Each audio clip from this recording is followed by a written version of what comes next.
Hello అండి అందరికీ. నిన్న ఆదివారం కదా! నేనైతే చికెన్ బిర్యానీ చేశానండి. ఇంకొకటేంటంటే చాలామంది నాకు నేను మానిటైజేషన్ అయిందని చెప్పి లాంగ్ వీడియో పెట్టాను కదా! చాలామంది నాకైతే కామెంట్ పెట్టారు. మీరెలా అప్లై చేశారు అని చెప్పని. అక్కడ మనకు అప్లై నౌ అని వస్తుందండి. అప్పుడు మనం ఏందంటే అప్లై చేసుకోవాలి.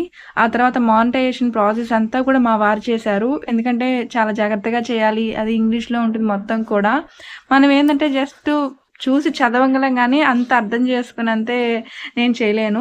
మా వారు ఆ ప్రాసెస్ అంతా చేశారు. నేను ముందుగా మా వారికి చెప్పాననమాట. మానిటైజేషన్ ప్రాసెస్ అంతా నువ్వే చేయాలని చెప్పి బావ అని చెప్పి నేను మా వారికైతే రిక్వెస్ట్ చేసి పెట్టుకున్నాను ముందుగానే. మా వారైతే మొత్తం కూడా చేశారు. ఒక 2 వీడియోస్ అయితే చూసారండి. అసలు తెలీదు గదా! ఆ తర్వాత మొత్తం అయితే నీట్‌గా కంప్లీట్ అయిపోయింది. ఇదనమాట మానిటైజేషన్‌కి మనకు చాలామంది చాలా డౌట్స్ అడిగారు. 1000 సబ్స్క్రైబర్స్ ఉండాలి. 4000 వాచ్ టైమ్ ఉండాలి.